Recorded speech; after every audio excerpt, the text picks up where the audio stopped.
I'm just going to introduce people briefly here while we're getting settled. Thank you all so much for joining in person. We have about space for 80 people here in the room today, and we had over 200 folks register for the live stream remote participation version of this course. And we're really excited about that too, and they will be able to see the slides, and they've got the live stream from the video in the back, and we'll be able to ask some questions and participate a little bit later on. For those of you joining us remotely, thank you, and there should be instructions in Zoom on how to participate, and more on that later. And for folks in the room, extra special thank you for being here. My name is Stacy Gray. I am a policy attorney at the Future of Privacy Forum in Washington, D.C., which I'll just say a little bit about. The Future of Privacy Forum is an NGO, a non-governmental organization. We work with privacy advocates from the advocacy community, like many here in Brussels this week for CPDP. And we also work with privacy scholars and academics and industry voices as well, mostly chief privacy officers from 150 plus companies internationally. One of the programs that we launched earlier this fall and that you're now attending is called the Digital Data Flows Masterclass series. We launched this program in October of 2018, and this is class number 3. The agenda is here on the board, and you can find it also on our website, fpf.org, or fpf.org/classes if you want to go directly to it. The 4th through the 8th of these sessions will be conducted solely remotely, but we've had the pleasure of launching the first 3 in person as well here in Brussels, which has been very exciting.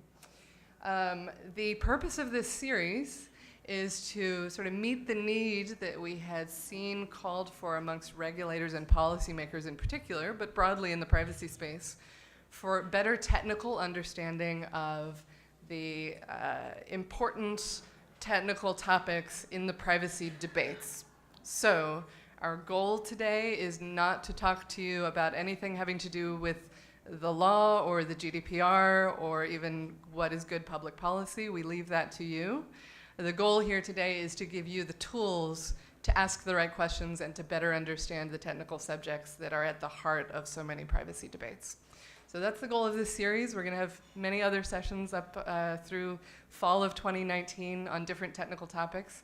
Our next one coming up is actually on advertising technology, which I know is of great interest to a lot of people.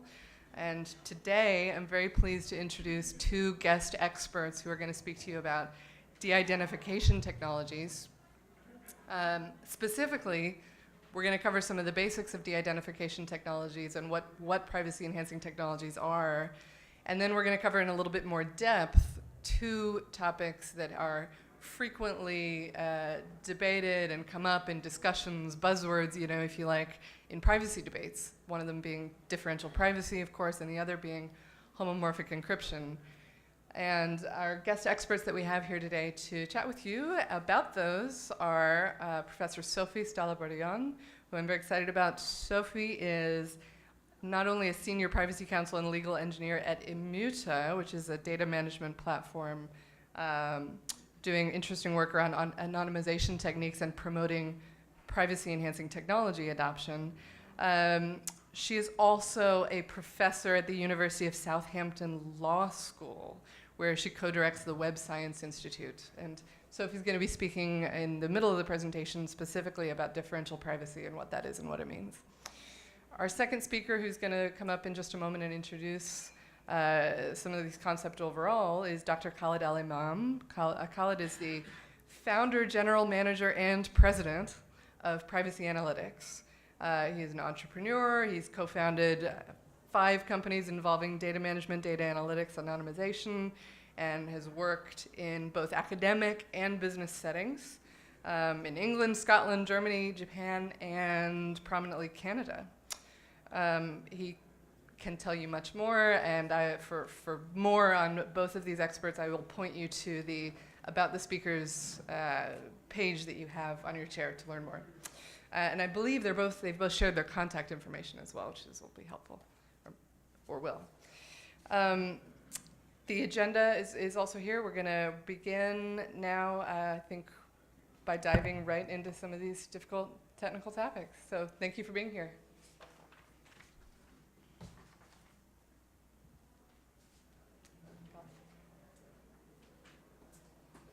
Great. Thank you very much, Stacy. I'll start off by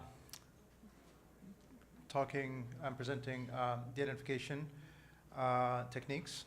I'll try to make this a technical presentation as much as possible. I kind of walk you through the basic principles. So some of the main things I think that I want to start off with are that the purpose of de-identification is to be able to use and disclose information for secondary purposes without having to obtain consent. Once data is de-identified, it's no longer personal information, and therefore you're able to do more with that information. In many cases, people want access to individual level data, not aggregate data.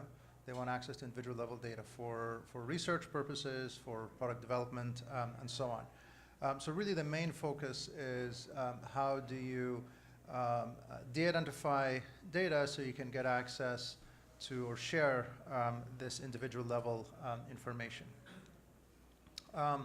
So one of the key principles around de-identification is this concept of the identifiability spectrum. If you think of identifiability as being, say, a value between 0 and 1, a probability, or between 0 and 100% as a percentage, essentially at one end of the spectrum, you have identified information. At the other end of the spectrum, you have completely de-identified information, and then you have various degrees along that spectrum. And then somewhere along that spectrum, there's a threshold. You draw a line to differentiate between personal information or information that's still considered personal identifying, and then anonymous or de-identified information. So this is how you can convert the spectrum into essentially a binary concept, personal or not personal information. In the personal information side of the spectrum, you have identified data where the identifiability is very high. You can apply then some transformations to the data to create pseudonymous data, or basic pseudonymization or basic pseudonymous data. So pseudonymous data has less identifiability, but it's still personal information. And then there's this concept of strongly pseudonymous data, which has less identifiability still, but it's still personal information.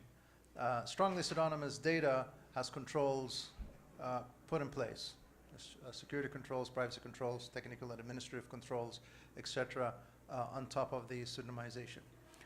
But still, in almost all jurisdictions and in almost all cases, pseudonymous data is still considered personal information. And then once you cross the threshold, you get to anonymous information. And in that case, the identifiability has decreased further. But once you cross the threshold, it's deemed to be low risk or have low enough identifiability that it's no longer personal information. And I'll talk about where you draw this line. But a key thing here is that identifiability falls on a spectrum, and that there's no zero risk, in the sense that once the identifiability crosses the threshold, it's no longer personal information. It doesn't, and the threshold is not zero, right? In practice, that threshold is not going to be at zero, because if that threshold is at zero, then you're not sharing any information, or there's nothing left in your data if you set your threshold at zero. So the threshold will have to be a number above zero. It's typically a probability, but it could be something else under different models. But let's say it's a probability. It's a probability above zero to determine where you draw the line between personal and non-personal information. So let's go into a few more details here. So I'm going to describe the de-identification process that's typically used in practice today, and I'll map it to some existing standards as well. And most of the work we do is in health, so this is the predominant approach that's used to de-identify health data, as well as some other types of data, beyond health data. So the first thing you would do is determine, what are the direct identifiers and quasi-identifiers in your data. These are health examples, or many of them are health examples. So direct identifiers would be name, address, telephone number, fax number, medical record number, social security number, etc. And then you have quasi-identifiers, which are typically demographics, socioeconomic status, dates, unique events or rare events. So these are indirect identifiers or quasi-identifiers. In a pseudonymous data set, you remove or encrypt the direct identifiers. So that's the difference between a pseudonymous data set and your original data. Is with pseudonymous data, you deal with your direct identifiers by either removing them or encrypting them or replacing them with random values. But in a pseudonymous data set, you still have all the quasi-identifiers remaining in your data, and that's why it's still personal information. Most known re-identification attacks were done using the quasi-identifiers. So the fact that you have quasi-identifiers in your data means that your data is still personal information and still has a high probability of re-identification. You're still, on the left side of that threshold. And this is really important because we see, in many cases, folks who only pseudonymize the data and say, okay, it's done, it's no longer identifiable. We have removed the names, or we've encrypted the social security numbers, but that's generally not enough. That only creates pseudonymous data for you. So you really have to deal with both direct identifiers and the quasi-identifiers in order to be able to reduce the identifiability enough to cross that threshold. So let me talk a little bit about standards as well. And this is important because there are essentially three standards that are typically used for de-identification. The first two standards were described in HIPAA, the US. You have safe harbor and expert determination. Safe harbor is essentially a list of 18 types of variables or 18 types of information, some direct identifiers, some quasi-identifiers. And if you remove those or apply some simple transformations to them, the data is considered de-identified. So it's a very simple standard. It's essentially a set of rules. You apply the rules and you're done. And you apply the same rules for all types of data. And there are advantages to safe harbor, and there are also disadvantages. One of the disadvantages is that you have to convert all dates to year, and so in many applications, not having any date granularity beyond a year limits what you can do with the data. The expert determination method is essentially a statistical approach to de-identification, and it's the approach I'm going to describe. It's a more nuanced way to de-identify your data, taking into account how the data is used, the controls that are in place, and so on. And there's a large body of literature on statistical de-identification, maybe 40 or 50 years of literature on statistical disclosure control techniques that can be used to inform what you do under this expert determination or statistical de-identification type approach. The second set of standards were described in the anonymization techniques opinion from the Article 29 Working Party. And essentially, they describe two approaches. One is you have to meet three criteria in your data, no singling out, no linkability, and no inference. Or you do an analysis of re-identification risk. And this is actually a good summary. It's a presentation that was given a few years ago after the Article 29 Working Party opinion was published. This is pretty much exactly the interpretation that the European Medicines Agency has adopted as well for their de-identification guidance. So meeting the three criteria is very challenging if you want to release individual level data. These criteria will work well, more or less, if you're releasing aggregate data. But if you're really trying to share individual level data, meeting those three criteria is going to be a significant challenge. So for practical purposes, if you're looking at de-identifying individual level data, a risk analysis or analysis of re-identification risk is the approach to use, and that's essentially equivalent to the expert determination method under HIPAA. So you really have three general standards for de-identification. You have safe harbor, which is lists. You have statistical approach or risk-based approach, and then you have the three criteria. So I'm going to focus on the statistical approach, which is, again, the one that's used most commonly in practice today. Okay, so I'm just going to give you a few references on the risk-based approach. There's a lot of literature in this area. I've written a few books with some colleagues on this topic, which consolidates the material into a coherent methodology with steps to follow and kind of review the literature. So here are the references. Focus on health data, but I think the principles would apply much more broadly. There are also many standards for risk-based de-identification from various countries. The UK has published a number of really interesting books on risk-based de-identification from the UK Anonymization Network. The Ontario Privacy Commissioners published guidelines on de-identification following a risk-based approach and so on. So there are various, and the European Medicines Agency as well, their de-identification guidance is risk-based. So a number of different regulators and professional associations, academic associations, government groups have published guidelines for de-identifying health and non-health data, and they have all described a risk-based approach, which is what I will describe. Terminology varies, but the basic principles are the same. So the basic idea behind a risk-based approach to de-identification is you set a threshold. So you determine what that threshold is in your on your spectrum. So it's a quantitative process, statistical process. Then you measure the risk. So you determine where you are on this spectrum. And there's a large body of literature on risk measurement and risk estimation, because it's an estimation problem, really. So there are statistical models that should be used to estimate that risk. So you apply those, you estimate the risk. And if your measured or estimated risk is below the threshold, then the risk is small. It's no longer personal information. It's de-identified information. And if your measured risk is above the threshold, then it's still personal information, and you have to apply various transformations in order to modify the data to bring the risk down.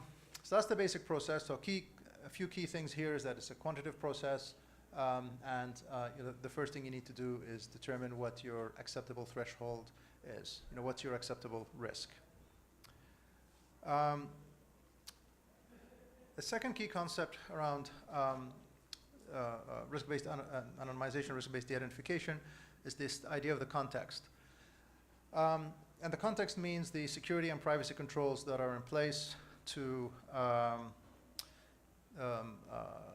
at the data recipient. So when you're sharing the data or reusing the data or for secondary purposes, whether it's internal or external, there's always a context with a set of security and privacy controls in place.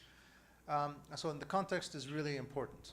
So if you are sharing your data with an organization that has strong security and privacy controls, then the risk is low. If you're sharing your data with an organization that has poor security and privacy controls, then your risk is going to be high. So the security and privacy controls are very important in this assessment, because it's a risk management exercise. It's a function, the risk is a function of your data, how easy it is to identify individuals in your data, and it's also a function of the controls that you have in place. Security controls, privacy controls, and contractual controls. So the advantage here is you have multiple levers you can use to manage the risk. You can perturb the data, or you can manipulate your controls. You can have stronger contracts, you can have stronger security, you can have stronger privacy controls, privacy practices, etc. And both of these things contribute to your overall risk. So there are various models that have been developed to measure the data risk, to measure the context risk, essentially this is a conditional probability that your data risk is conditional on your context, and that gives you your overall risk. So ways to quantify this are well developed, and they have been validated in various ways over many years of application and practice and research. So let me just dig a little bit deeper. So how do you measure the risk? How do you measure the data risk? Here you have an example of a data set. You have direct identifiers, you have quasi-identifiers, and you have other variables that we're not going to worry about because they are not strong contributors to identifiability. So the direct identifiers will be either removed or encrypted. And so we focus on the quasi-identifiers when we measure data risk. And here we look at groups. So we have a group of 3 men born in 1959. And the probability of re-identification for each one of these individuals is 1/3. So it's 1 divided by the group size. So it's really around the determination of groups on the quasi-identifiers. This is relatively straightforward, except that when your data set is a sample, then you have to estimate the group size. So if your data covers the whole population, then you count groups, the sizes of groups, but if your data is a sample, you estimate it, and so this is where the statistics comes in. You estimate groups, the groups in your population. But it's the same concept. You're trying to estimate the group sizes, and that determines the data risk. So the bigger the groups, the lower the risk.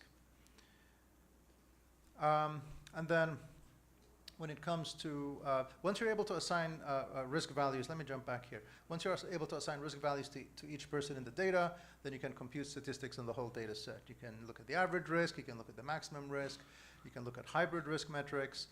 There are different ways to compute aggregates across your whole data set once you're able to assign individual values or risk values to each individual in your data.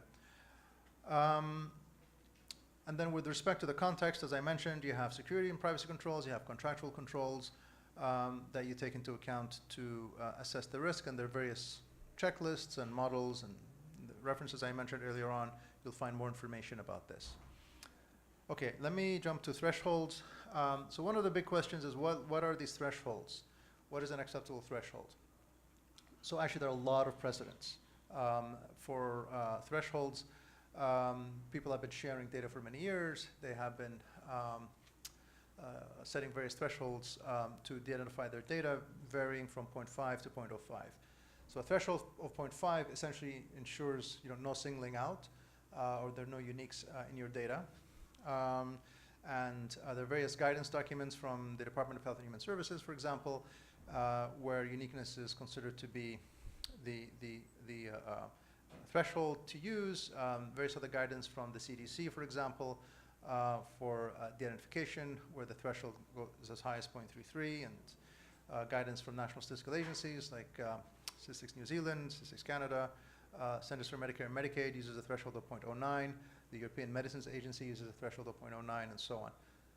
Lots of precedents around the world for what has been deemed to be acceptable risk.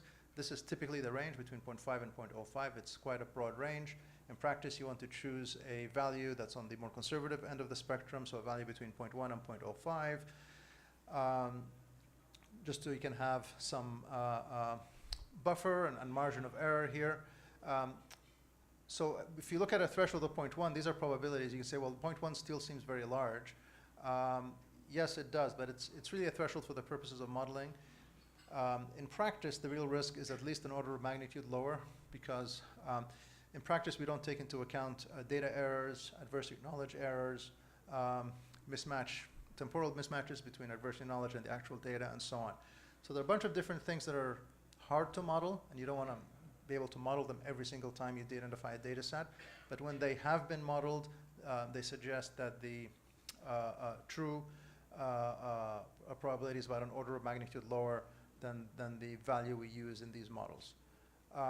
So that's just something to keep in mind.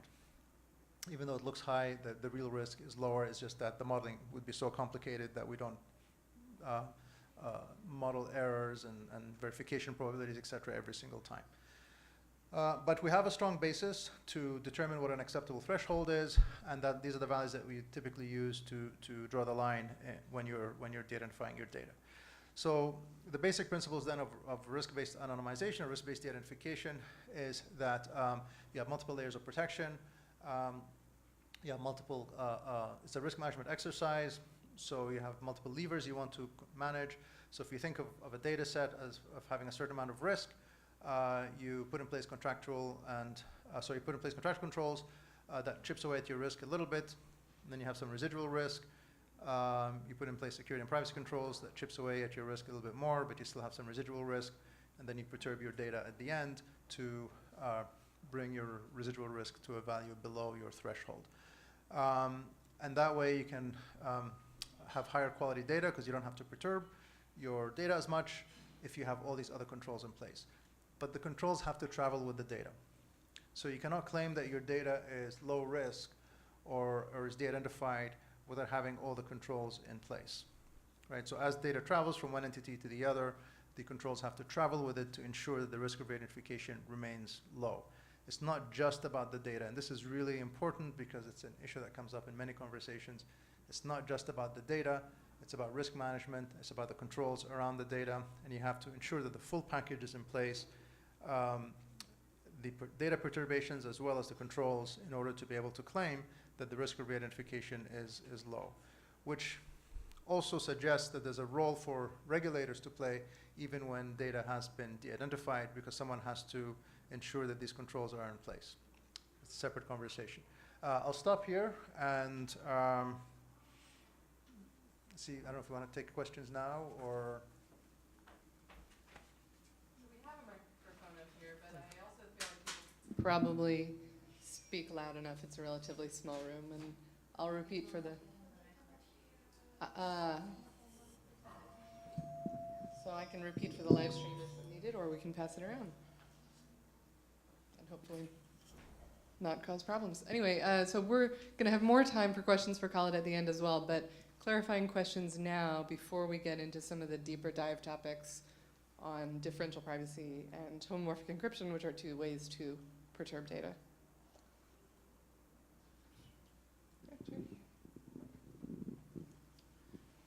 What kind of protection would you suggest for location data?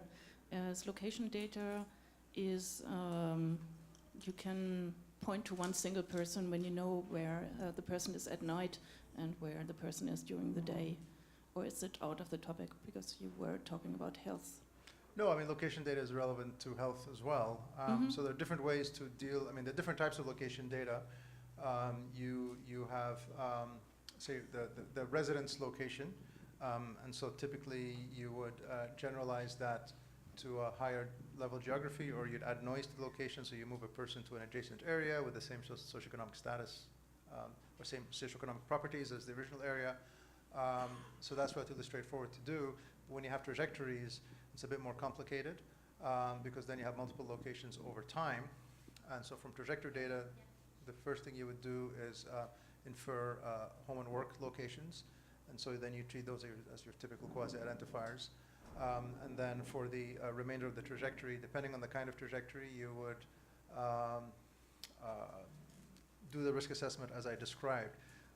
One key thing to keep in mind is that you need to account for what an adversary will know. So a lot of studies on re-identification assume the adversary knows everything about you. So if I have a trajectory with 100 points, the adversary will not know the 100 points. Right? They may know specific points. Where you were at lunchtime, for example. They'll know where you live, where you work, and where you were at lunchtime. So they'll know a couple of things about you. But the amount of adversary knowledge is not infinite, and it's not necessarily equal to all the information in the data. So you have to make some assumptions about adversary knowledge or adversary power when you're doing this modeling.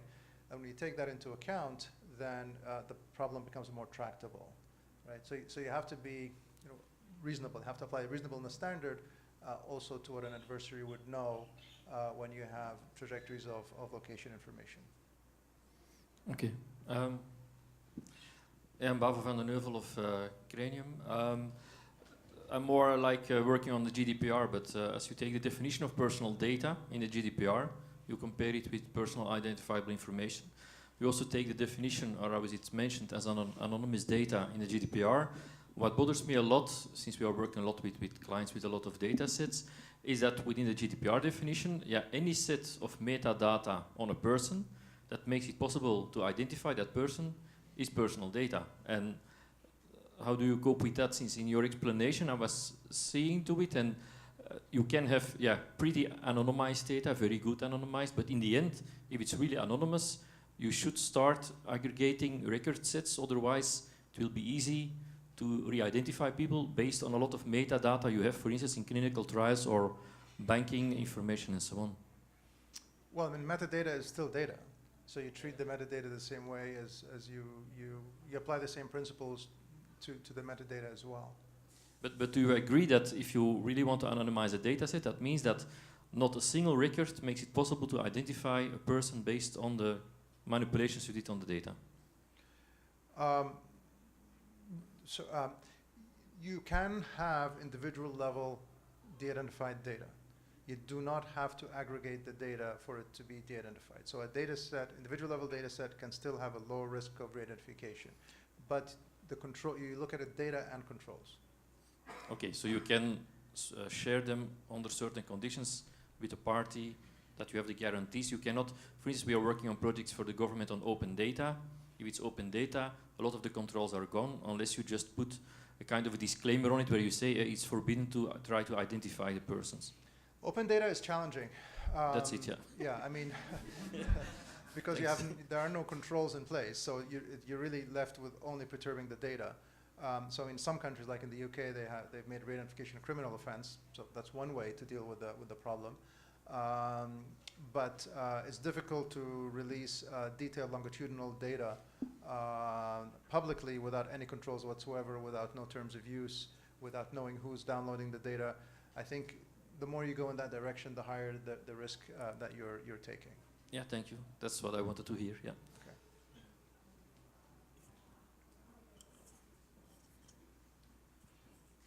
Okay. You have mentioned the threshold, yeah, so you need to choose some kind of threshold between, optimally between 0 to 5 and 0 to 0.5.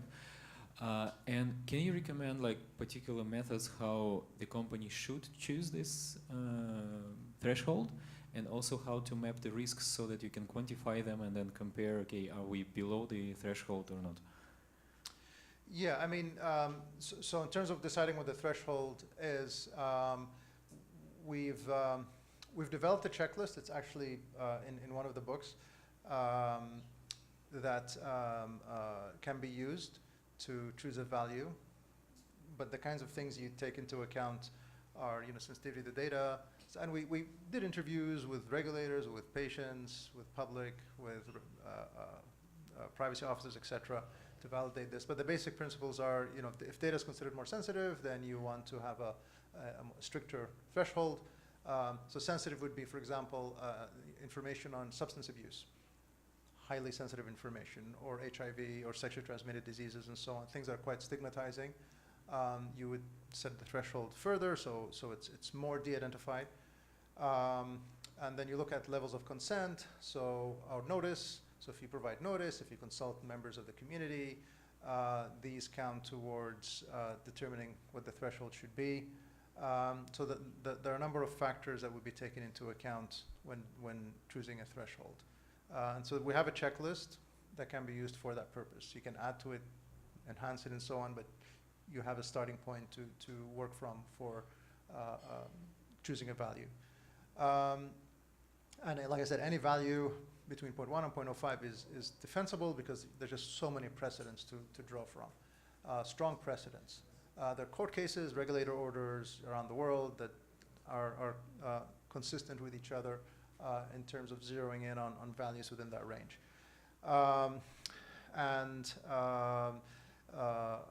In terms of estimating or measuring the risk, there's a very large literature on risk estimation. There are statistical models. All statistical models make assumptions. So you have models that make reasonable assumptions. There are models that make very permissive assumptions. Models that are computationally intensive, so they won't work for large data sets, and models that are in closed form, so they're easy to compute. You have models that are very accurate, models that are simple but not accurate. It's a statistical estimator, so you have everything, right? There's a large body of work. So some of the most recent work is better. You can just choose one of those models and use them to estimate the risk. There's a body of literature on that you can draw from. And a bunch of books that have been written on this topic as well, just focusing on the estimators. Yeah, I mean, I can give you some references if you're interested afterwards as well. So. Okay, perfect. Thank you very much.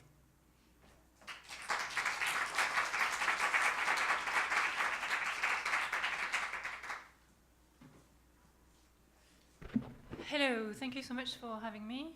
And I should click on the next slide. Just a disclaimer before I start. I don't have a technical background. I've been doing research in the field and interdisciplinary research with computer scientists at the university, and also working with with a team working on pets, as Stacey said, to try to understand how can we best exploit techniques such as differential privacy. So I won't speak about math. If you have technical questions, I might not be the best person to answer them, but I'll try to share my knowledge as well as I can. So I'm going to give you, therefore, an introduction to the topic of differential privacy and ask 3 questions. What is differential privacy? What is the promise of differential privacy? And the use cases for differential privacy. What is differential privacy? Before I actually talk about differential privacy, I wanted just to start with a digression that was actually partially covered by Khaled. Have you heard about masking, pseudonymizing, and generalization techniques? The answer should be yes. We haven't spoken yet about key anonymity as a generalization technique. But what I want to say is that differential privacy is different in that it is based on randomization. So let's assume I want to de-identify, and by now you should have a good understanding of what that concept means. Make sure it's not possible to attribute the data to an individual. I'm not talking about the legal definition here. I could try to mask obvious direct identifiers or quasi-direct and do something with quasi-direct identifiers. Or I could also try to do a few other things, like rounding, for example. Classify profession to higher classes or use age range, which is what's happening when you use a technique like k-anonymization. But then, if we go back to the re-identification risks, and in particular linkability, then these techniques, obviously, that you apply on the data are not sufficient enough to mitigate these risks. What is differential privacy, and what does differential privacy stand out? Although I will say it has some limitations, so it is not the antidote. Differential privacy is privacy by process, in the sense that it is query-based rather than data-based as such, and works on the basis of injunction of randomized noise. So let's have a quick play here. So before I go further, try to think about a number between 1 and 4. Okay? Don't share that number with anyone. And then I'm going to ask the question, have you ever cheated on your tax return? That's a question that you need to answer. But you will raise your hand if either you have actually already cheated on your tax return or pick the number 3. Go ahead.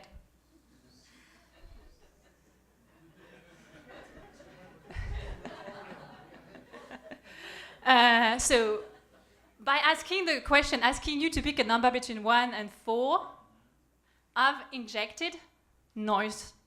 Okay? So you raise your hand, but I will never know whether you've raised your hand because you've picked the number 3 or because you've actually cheated on your tax return. Still, in that case, statistically, I'm getting a useful answer. When is the injection of randomized noise done? Well, it can be done at the time the query is actually made. So there is some flexibility with this technique, which is why some are quite excited about it.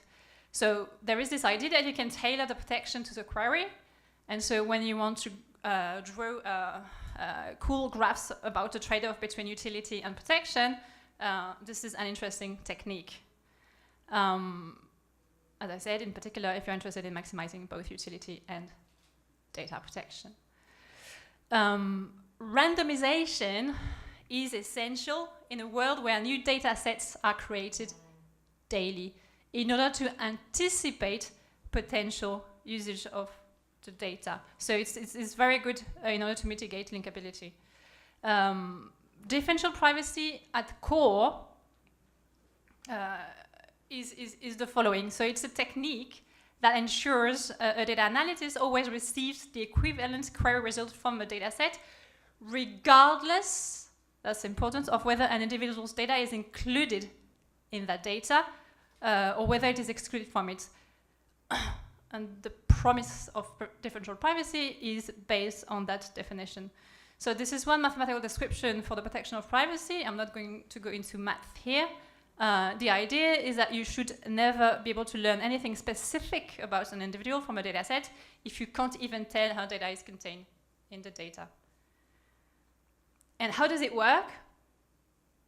So at core, it is comprised of 3 functions: query limitations, unfortunately, statistical noise, and privacy loss.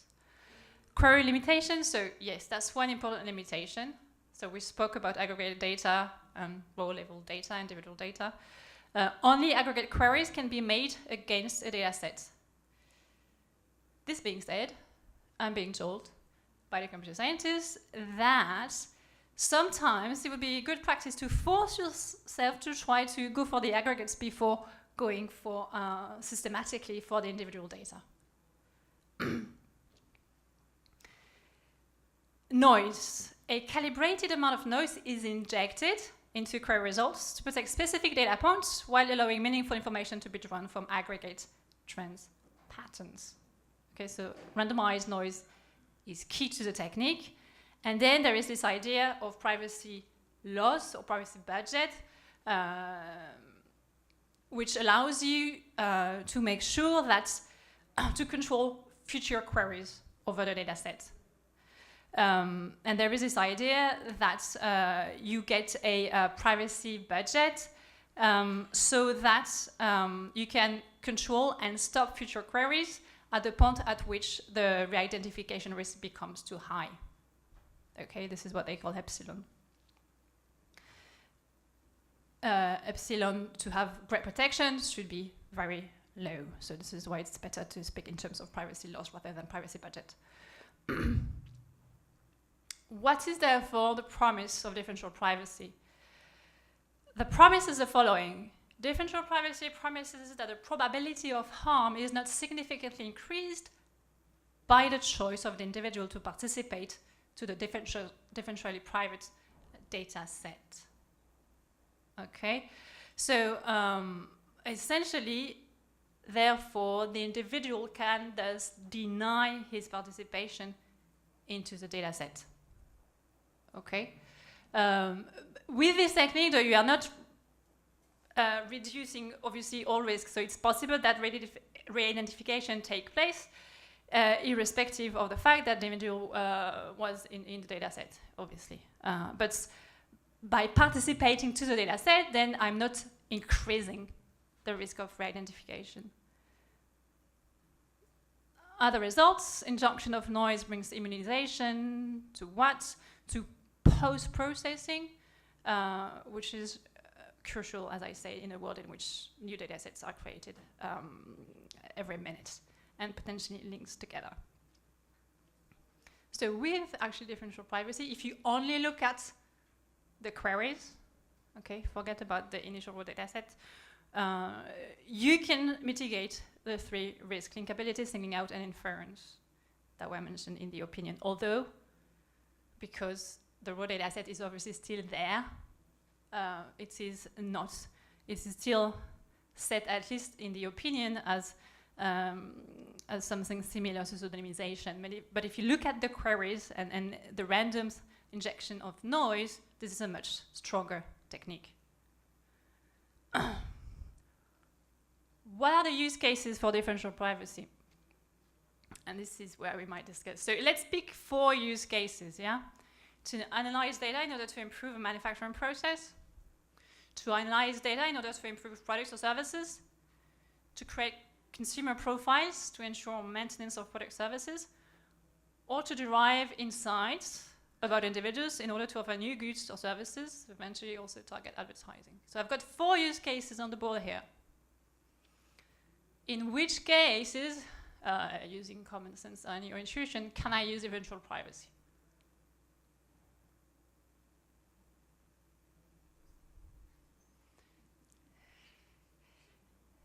Yeah. Second, okay, to analyze it in order to improve product services.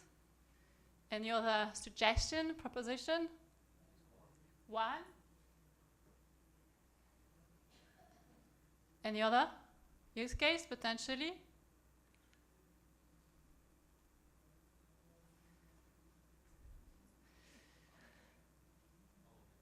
All of them. Yeah, that's the answer that the computer scientists to whom I've been talking to give. All of them, as long as, obviously, and I said earlier that I'm interested here in aggregated data. I'm not applying the profile upon individuals yet, okay? And I'm creating profiles based on aggregates. This being said, if I go back to my list of use cases, in use case number 3, it is possible to use differential privacy, but it's a bit harder. Okay, but I'm being told, you should try. Okay, and don't always go for the easiest route. So yes, potentially all use cases. So if you have a query like this, tell me the exact IP address for a user who purchased item X, this won't work. Okay, I'm interested in aggregated data. Satisfaction survey. How satisfied are you with differential privacy today? Yeah, the key question is whether differential privacy obviously can be applied in many use cases and whether you can still derive utility from the data you want to analyze, yes? When you are developing machine learning algorithms, for example. So assuming you are quite pessimistic, yeah, because you want access to raw level data and you hate aggregates, don't leave the room yet, because we could also be talking about a different version of differential privacy, which is attribute-based differential privacy, meaning the individual cannot deny his participation to the data set, but is going to be able to deny the values of some of the attributes that are linked to his record. So he can hide, yeah, but still that is of value. Why? Because noise is added to alter the values of each record. The idea is therefore that any potentially sensitive, embarrassing information which appears for a user could appear there by chance. Okay? So you can deny the contents of the record. So, okay, not obviously the participation to the data set. So when I took that example, remember, you are all in the room.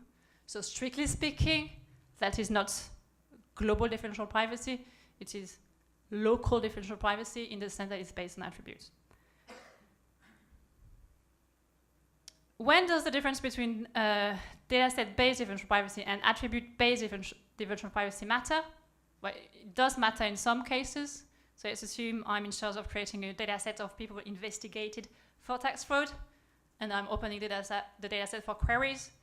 I bet in some cases that will create differences for some of you.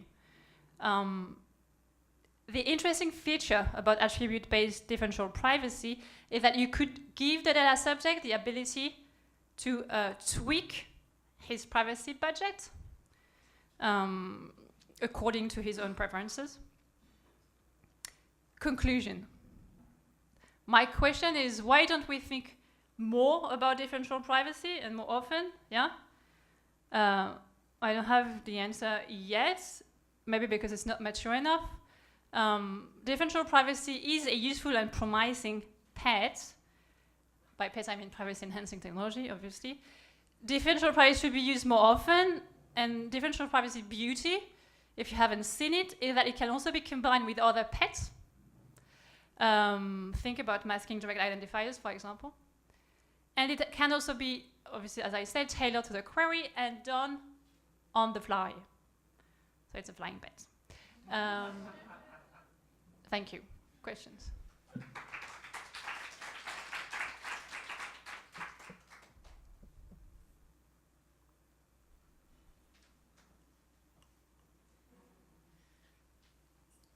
Thanks for the presentation, very insightful. I was wondering, because you said you always need to retain the raw data.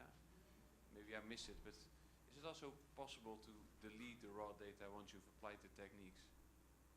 For example, by extrapolating a smaller data sets back to the original numbers? So the idea is that you are not going to query the data set once, for example, we have a data set of 100 records. Yeah. You delete half, and then you extrapolate the 50 that's remaining. Then you no longer have the raw data set that you originally had. Yeah, my intuition in that case would be to say that you want to allow different types of people to create a data set. So initially you want, you are not going to transform it that significantly once a query has been made. I'm not sure whether I'm fully answering the question, but yeah. That's how I understand it works.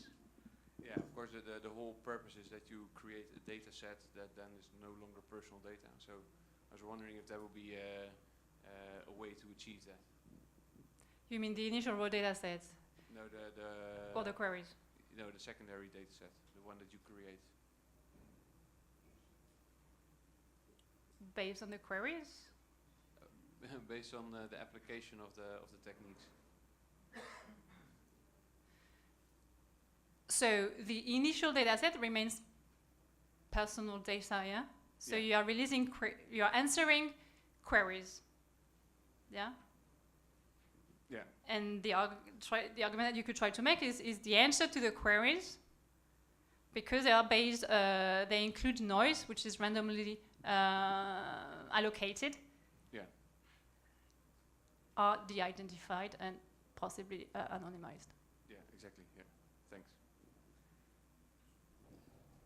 We can keep passing that around. I have one more in the room. Hi.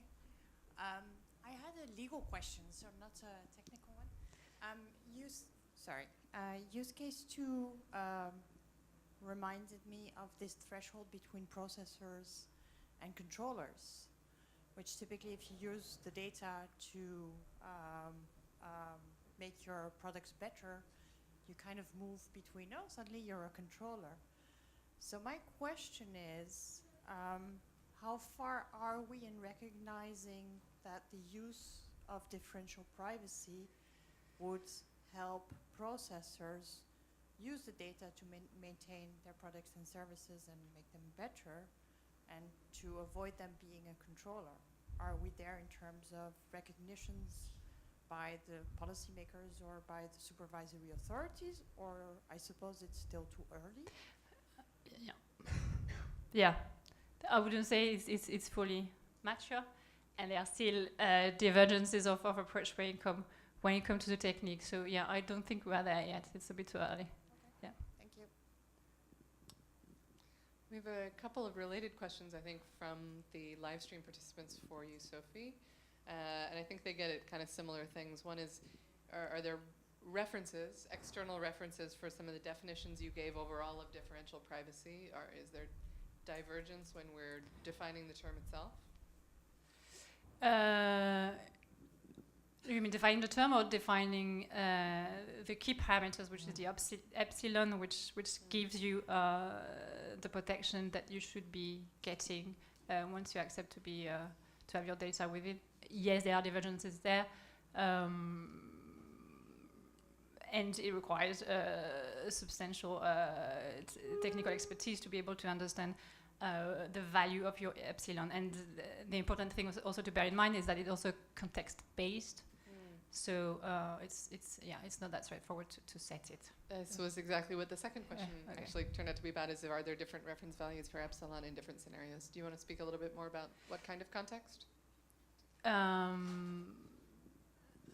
So obviously the type of data that you have, anticipate the potential types of query that are going to be made, are relevant, the types of data, whether that's for example, decision trees, for example, if I take an example, are difficult to work with when it comes to differential privacy. So yeah, the type of data you are dealing with is very important to understand how you can calibrate the value of your epsilon. Great. More in the room?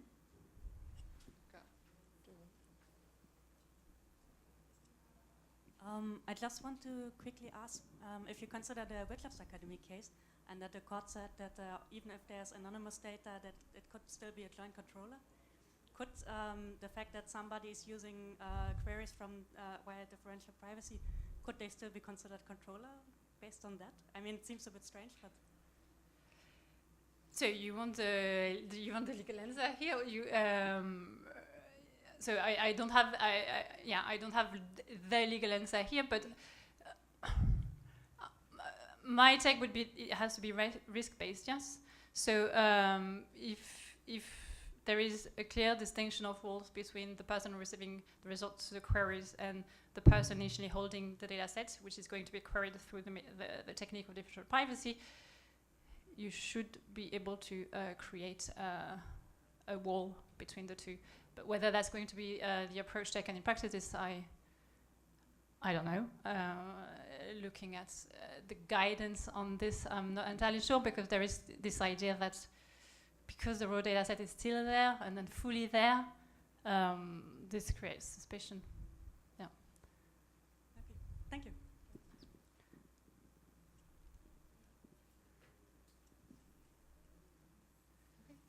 Okay, thanks.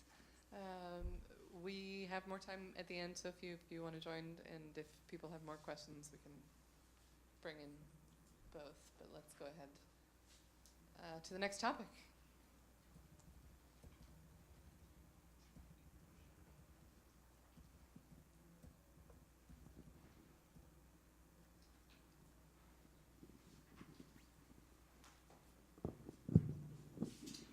Okay, thank you. So now I'll talk about secure computation methods. So this is a little bit mathematical. I'll walk or talk through some of the equations. I tried to prepare a slide deck that doesn't have any math in it, which was very challenging. I looked around for other people who've given similar presentations, and it was really challenging to not to have any math. But I'll walk over it. You'll have all the details in the deck, and I'll kind of try to describe the basic concepts on how this would work. So I'll start off with describing homomorphic encryption schemes. But the basic idea with homomorphic encryption is that you perform computations on encrypted data.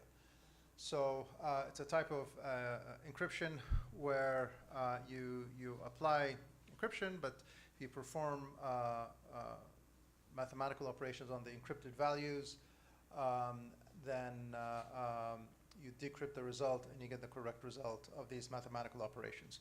So essentially, you're able to perform math in the encrypted domain. And from a privacy perspective, it means you don't have to decrypt the data to perform the computations. You can perform the computations on the encrypted data throughout. And with that, you can start imagining that you're able to create protocols and systems where you're able to perform computations, encrypt your data, and then be able to perform computations on your encrypted data. It sounds wonderful. There are limitations and constraints, which I will also try to cover. So I'll start off by kind of presenting some basic concepts and show you at a high level how this works. When we're talking about secure computation, there are really three trust models. You have a trusted third party, you have semi-trusted or semi-honest or honest but curious trust model, and then you have a fully malicious trust model. A trusted third party essentially means that you give your data to someone who's completely trusted, and therefore you can give them essentially personal information. You can give them the raw data. With a passive adversary or a semi-trusted model, you assume that all the parties involved in the computation are going to follow the protocol honestly, and they're going to implement the protocol, the computation protocol. They're not going to try to cheat. And then with the fully malicious trust model, you assume that all the parties involved in the computation are going to actively attempt to cheat, not follow the protocol, and to attack the data to extract information. So for practical purposes, we would typically use the second option of a passive adversary, where we assume that all the parties involved in a computation will follow the computation protocol. They won't deviate from the computation protocol. And this is really important in demonstrating the security properties of of these computation protocols. So we're not assuming a fully malicious parties who are actively trying to attack the data and trying to cheat on the protocols. That's important. The main cons of homomorphic encryption schemes typically are the complexity, speed, and that the computation protocols have to be constructed or custom built for most computations. If you try to create a generic computation engine using homomorphic encryption, so one that you have encrypted data and then you can do any kind of analysis on the encrypted data, the challenge there is the results of your analysis can leak information as well. So if you run, let's say, run multiple queries, then you can have on your data. You can recover the original data by looking at the overlaps among the queries, for example. Or if you build a regression model, then the parameters of the regression model can potentially leak information. So, so a general purpose computation engine on encrypted data is challenging to build, to say the least. A lot of issues need to be addressed there. Typically, when you're using homomorphic encryption or secure multi-party computation capabilities, you're really building a custom analysis. So typical examples would be if you're trying to link two data sets, then you'd have a secure linking protocol that will securely link two data sets without leaking any information.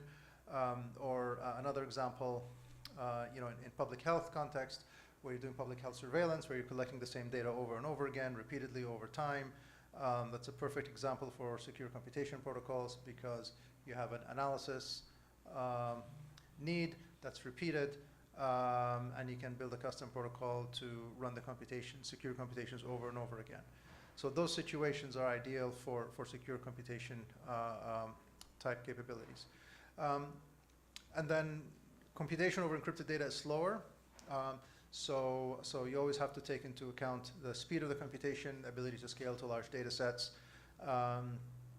as kind of an important factor to decide whether this is a direction to go or not. There are ways to speed them up, and this is why you build custom protocols to try to solve a problem, a particular analysis problem, and do it in a way that's computationally efficient. And then there's the complexity as well. So I think this is really important from a practical perspective. You want to have computational capabilities that many people can understand and are able to add new algorithms and implement new analysis techniques. The type of secure computation that you use or homomorphic encryption capability that you use should be understood by many people and easily extensible. I think it's an important criterion. And of course, the big advantage of secure computation is you have strong security guarantees. So these are the types of applications that secure computation has been used for in the practice or in the academic literature. From a health perspective, I mean, genomic privacy is a classic example where this could have a significant impact on what you can do with data. And of course, there are other law enforcement, national security examples as well that are important. There are actual examples with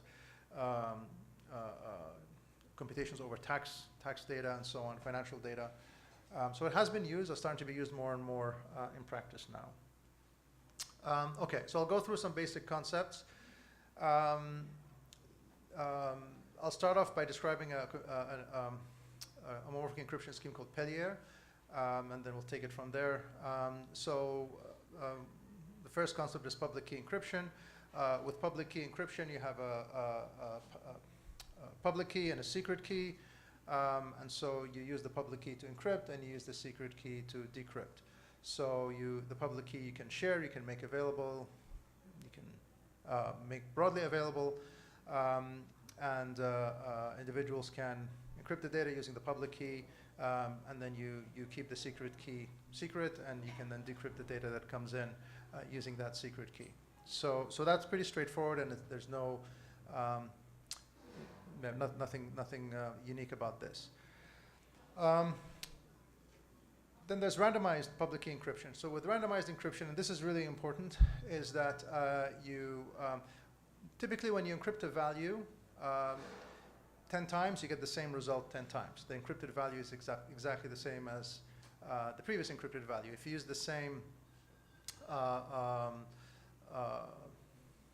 passkey or passphrase, for example, you will get the same result every single time. With randomized encryption, the ciphertext is different every single time, right? So if I get a value and I encrypt it 5 times or 10 times, I will get a different value each time I encrypt it. So you can't match the values, right, to each other. If I have, let's say, social security number and I encrypt it, the first time I'll get a certain ciphertext, the second time I'll get a different ciphertext, the third time I'll get the different ciphertext for exactly the same social security number.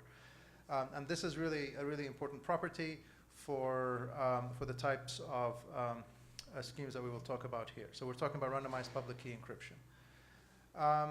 So that means that if I encrypt the same value twice, I'll use different random values, I'll get different ciphertexts, but when I decrypt them, I'll get the same value afterwards. The notation that I'll use here is these square brackets. So I'll use square brackets to indicate a randomly encrypted value of A and square bracket randomly encrypted value of B using the public key. So then you have this class of addedly homomorphic encryption schemes. So with addedly homomorphic encryption schemes is you take the encrypted value of A and you multiply it by the encrypted value of B, and that's equal to the addition of these two original numbers, right? So here now we're performing computations on the encrypted data. I have encrypted A, I have encrypted B, I perform a multiplication on them, and when I decrypt that value, I essentially get the sum of A and B.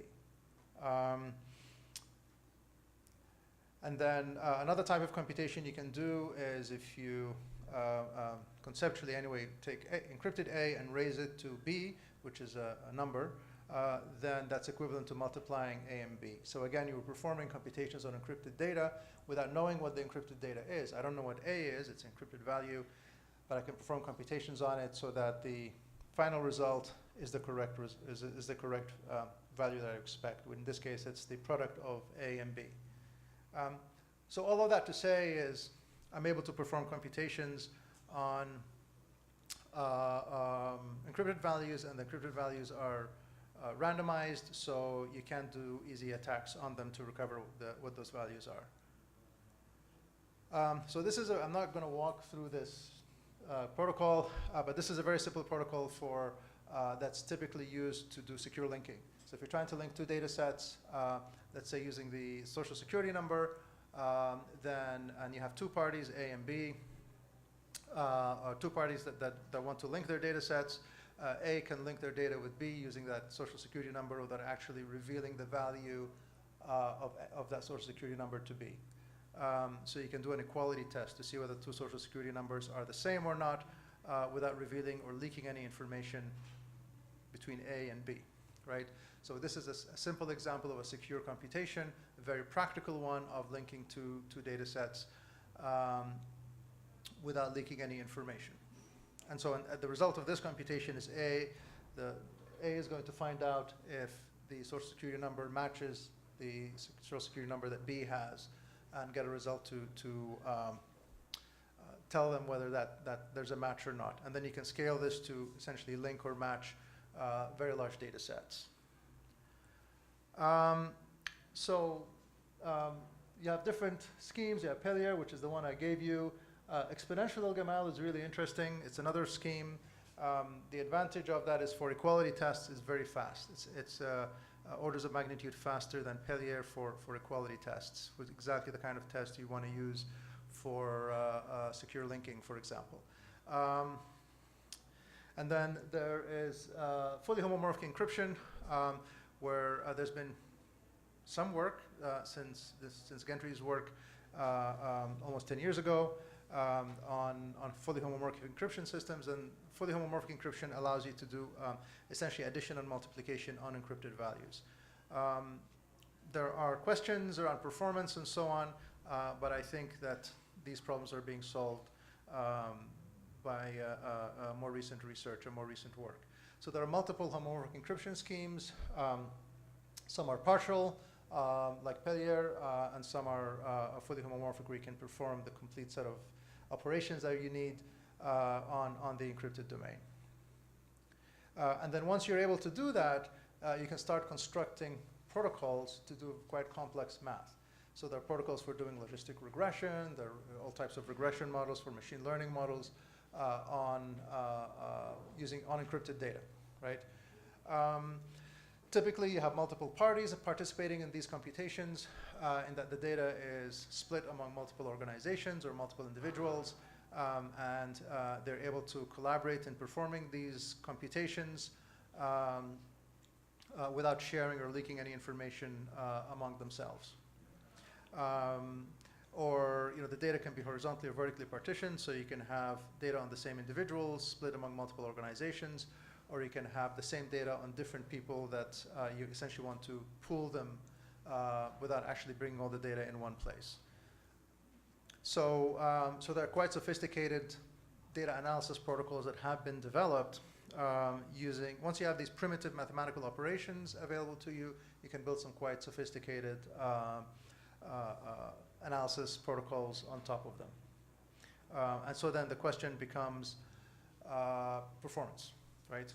You have to customize the protocols for, regression protocol, then suitable for regression problems, and then you have the question of the data sets sizes and what this will scale for large data sets. But the basic raw materials are there, and different homomorphic encryption schemes have different performance characteristics. And the example I showed you between Pellier and El-Gamal, orders of magnitude difference in performance. So you choose the scheme that will be most suitable for the types of problems you're working on. Okay.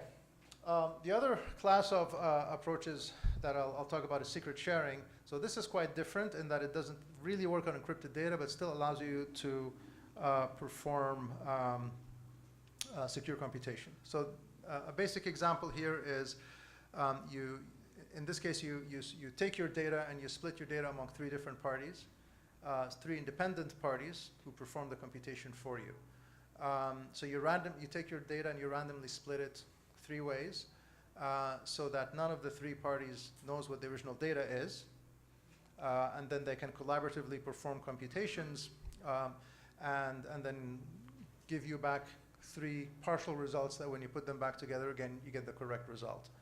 And I'll give you a simple example here of trying to compute the sum of the ages of A and B without actually leaking the age of either one of them to the other person, right? So there's a lot of math here. I won't go through it, but it's there if you want to go through it afterwards.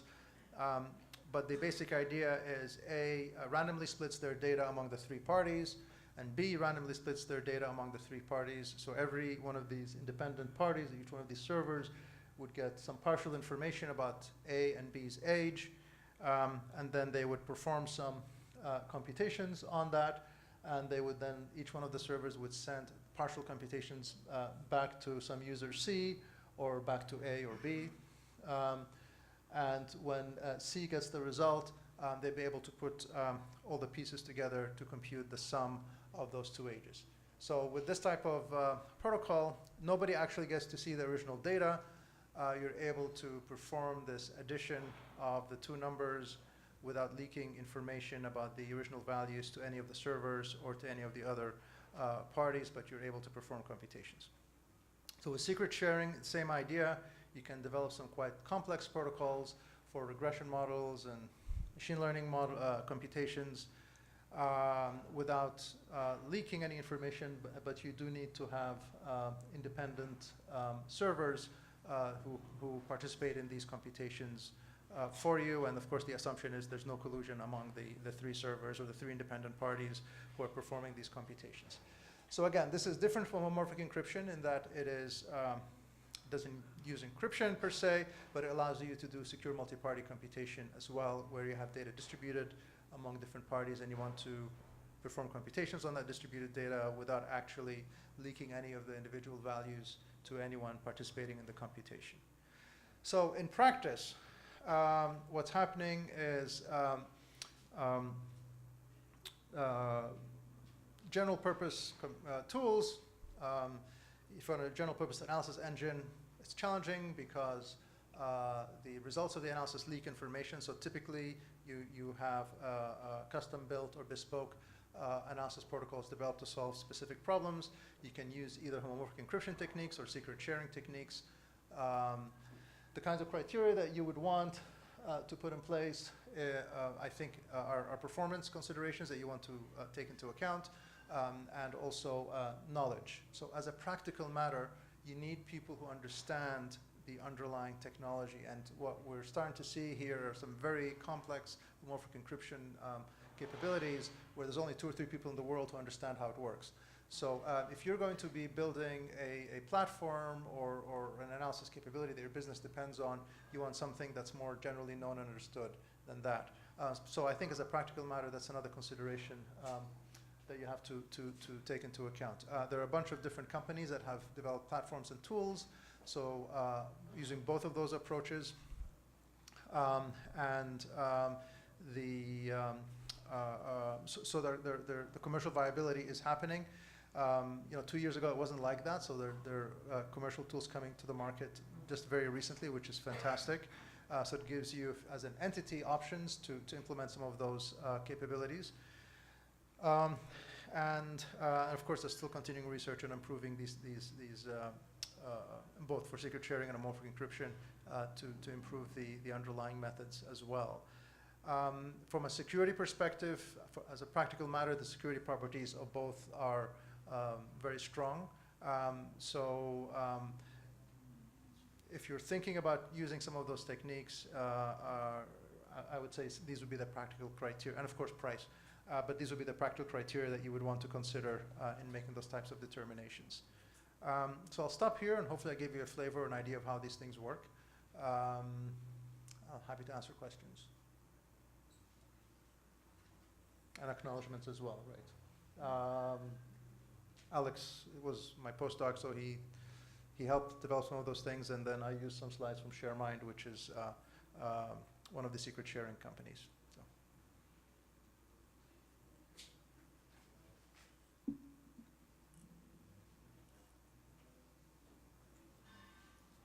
A very short question, since I read in the past about homomorphic encryption, but it's very computer power intensive. Huh? So Yes. you say it costs a lot of money, but do you have some figures on that that you know by heart to say if you do simple things like adding just like the examples you gave with the ages, but to make it really put into practical use, like for clinical data and so on, becomes very expensive, just the processing power that you need. Well, I mean, it really depends, right? You can, I mean, we've implemented a number of different secure multi-party computation protocols, and we spent a lot of time tuning the protocols to improve the performance. So it's not just the individual computations, it's the whole protocol, because you have multiple parties that need to communicate, so you have communication overhead, etc. And sometimes communication overhead overwhelms the computation time. So, but what I can say is, if you use smart data structures, for example, you can improve the computation significantly. So I think there's a lot of variation, and it really depends how you've constructed these protocols, whether you use GPUs or not, and so on. So, but if you, let's say, you're a university, you have to make a trade-off between doing calculations on the raw data in your data center versus putting them, let's say, in the Amazon cloud. Is there a business case for doing it with homomorphic encryption inside and outside data center, if you do the calculations?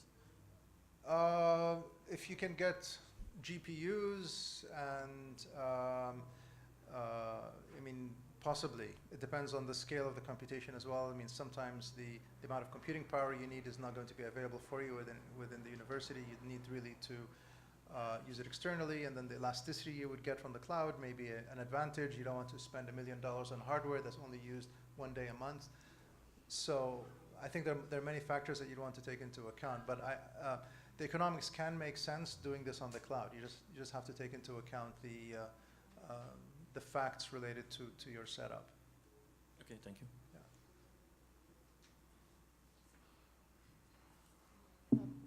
While others are thinking about that, we have a question from the live stream, Yes. which is, can you name some more practical implementations of this? And maybe this was a question for you actually as well, Sophie. There's some interest in existing practical applications as compared to future-looking ones. So for homomorphic encryption, for example, I know probably a lot of people here have heard of in the fall the example that came from Google of calculating advertising effectiveness.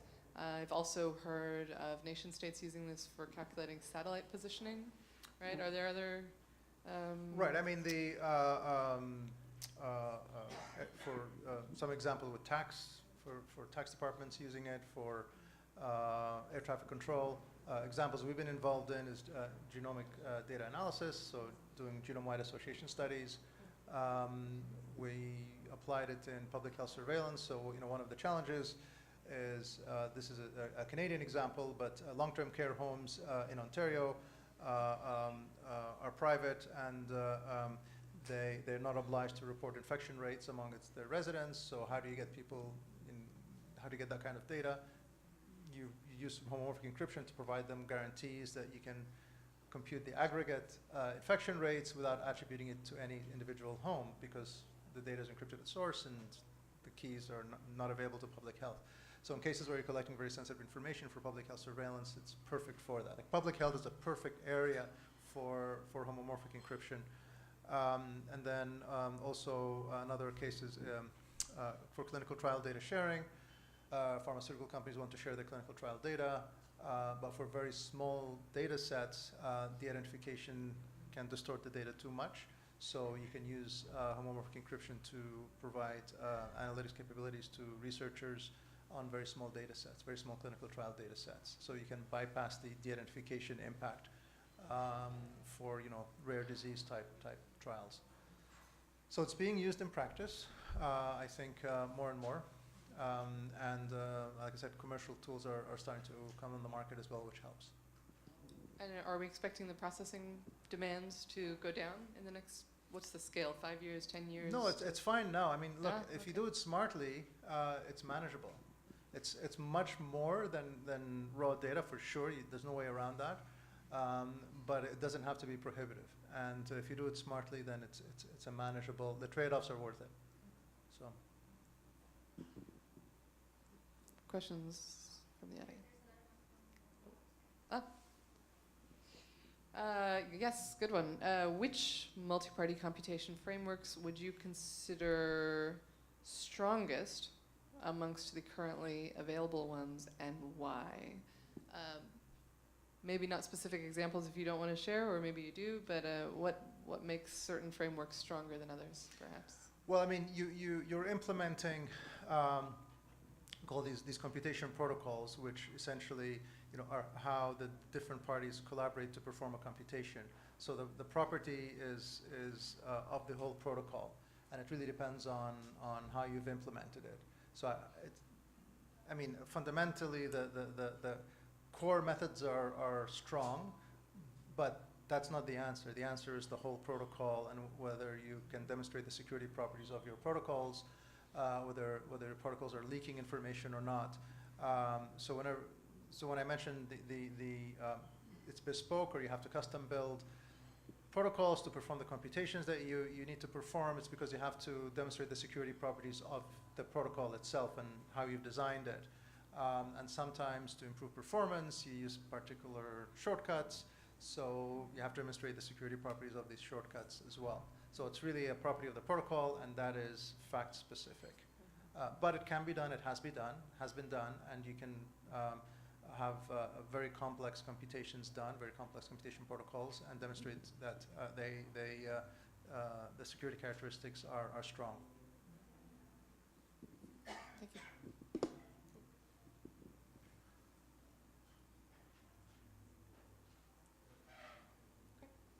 All right, excellent, thank you.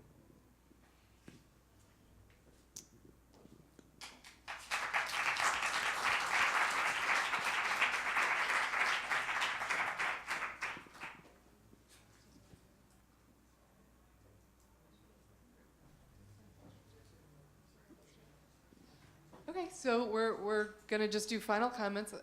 Some of you may have to step out, and that's totally fine. But we have a few more minutes here, and so I want to make the most of your time. Why don't I pass it to both of our speakers for final comments on what do you see coming up in the next 10 years in the realm of de-identification? How is this intersecting with law? And what should the people here who are looking at it from a policy side be primarily focused on? Final thoughts. All right. What's going to happen over the next 5 to 10 years? I think the types of data sets that are showing up are getting more and more complicated. And we're seeing more and more folks trying to integrate multiple data sets together. So the volume of data about individuals that are being linked together is increasing. So definitely that will drive a lot of innovation in developing better de-identification methods. But as of today, I mean, I don't think de-identification methods are the problem. The problem I see is the adoption of current de-identification methods. The risks I see out there are because a lot of organizations are not adopting good practices that are known today.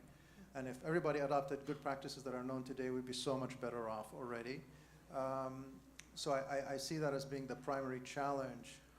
So if someone has, any funding agency has a lot of money to devote to solving the privacy risks problem around data sharing, I devote it to improving de-identification practices at large and transitioning what are known good practices today that are known into usage. And that will reduce the risk significantly and also increase the ability of organizations to share data and use data in a more responsible way. Khaled, do you think, is there more work needed to get the expertise from the academic community into practical business application? And how do we do that? That's definitely an issue. There's some organizations that are have training courses around de-identification. The High Trust Alliance is a good example. It's a US-based organization that has a de-identification training program and a certification program for de-identification professionals. So that's a starting point for trying to create a community of practice around de-identification. And they've just launched in Europe as well. I think they made the announcement earlier this week. But there's definitely more professional training, certification programs for de-identification professionals, that are needed. Not necessarily from academia, they could come from other types of organizations as well. And High Trust is a perfect example of that. Sophie, final thoughts for the afternoon.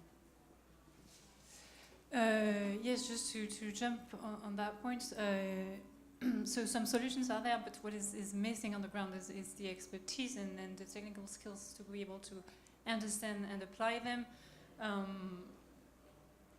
In many instances I've seen the decisions are purely made by legal personnel which do not necessarily have the expertise to understand the implications of the techniques.